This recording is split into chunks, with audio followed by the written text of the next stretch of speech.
Dan Nabi merasa sangat sedih. Kalung dari seorang perempuan yang Nabi tidak pernah bisa melupakannya harus dijadikan sebagai harta milik umum dan tidak lagi menjadi milik pribadi Nabi. Kemudian Nabi berkata kepada para sahabat, "Wahai sahabat-sahabatku, kalung ini adalah milik istriku Khadijah. Apakah kalian rela seandainya kalung ini dikembalikan kepada Zainab? Atau jika kalian merasa enggan, maka aku akan biarkan kalung ini menjadi harta tebusan. Rasulullah, kami tidak akan mengambil sesuatu yang berharga di hatimu. Biarkan itu kembali kepada Zainab bersama dengan suaminya Abul As." Akhirnya Nabi tersenyum dan bahagia kalau itu dikembalikan kepada Zainab.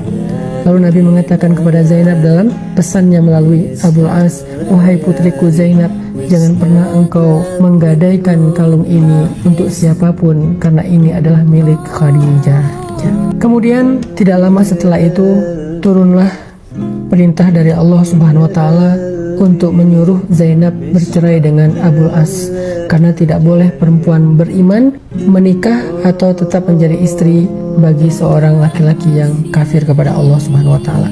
Akhirnya Zainab pun untuk terakhir kalinya membujuk Abul As, "Wahai Abul As, suamiku tercinta, maukah engkau ikut bersamaku ke kota Madinah dan beriman kepada Rasulullah sehingga kita tidak perlu bercerai, kita tetap menjadi keluarga yang utuh?" Abul As mengatakan, "La, tidak, saya tidak akan mau beriman kepada Muhammad." Akhirnya dengan terpaksa dan sedih hati Zainab berhijrah ke kota Madinah dalam keadaan menjadi jandanya Abul As. Sampai di kota Madinah, Zainab dilamar oleh banyak laki-laki selama 6 tahun berturut-turut. Satu persatu datang ke rumah Nabi melamar Zainab, tetapi semua lamaran itu ditolak oleh Zainab. Kenapa? Zainab belum bisa melupakan Abul As. Zainab masih berharap suatu saat Abul As akan datang untuk merujuknya dan masuk Islam. Sampai suatu hari Abul As bersama rombongannya berangkat ke Syam untuk berdagang.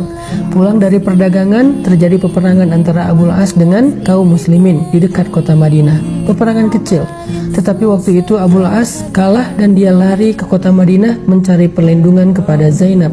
Dia bertanya ke setiap orang, di manakah rumah Zainab. Ketika dia menemukan rumah Zainab, di waktu subuh dia datang mengetuk pintu rumah Zainab. Ketika Zainab membuka pintu rumahnya, dia melihat Abul As, mantan suaminya, ada di depan pintu rumahnya. Sehingga Zainab penasaran dan bertanya, "Wahai Abul As, apakah engkau ingin masuk Islam dan ingin merujuk aku?" Kata Abul As, "Tidak wahai Zainab, aku meminta perlindungan kepadamu seandainya engkau masih menganggapku sepupu dan ayah dari anak-anakmu." Kemudian Zainab berangkat ke masjid untuk sholat subuh. Lalu selesai sholat subuh, Zainab berdiri dan mengatakan, "Wahai Rasulullah, wahai kaum muslimin, aku meminta perlindungan untuk Abul As." Nabi kemudian datang ke rumah Zainab, bertemu dengan Abul As, mengatakan, "Wahai Abul As, aku akan kembalikan kepadamu hartamu dan engkau adalah orang yang bebas." Ketika Abul As dibebaskan oleh Nabi SAW, barulah Abul As merasa tenang. Kemudian dia kembali ke Mekah. Setelah selesai urusannya di kota Mekah, dia kembali ke Madinah dan dia mengatakan, "Asyhadu an la ilaha illallah wa anna Muhammadan Rasulullah." Sejak saat itu Abul As kembali kepada Zainab dan selang setahun kemudian Zainab pun meninggal dunia. Saat Zainab meninggal dunia, Abul As menjadi orang yang paling keras menangisnya, seperti seorang anak kecil yang ditinggalkan ibunya, menangis sekencang-kencangnya. Abul As mengatakan, "Ya Rasulullah, tidak ada gunanya dunia ini tanpa Zainab." Selang setahun kemudian setelah Zainab wafat, Abul As juga wafat dalam keadaan menunggu hari pertemuan dengan Zainab. Merekalah kekasih dunia dan akhirat.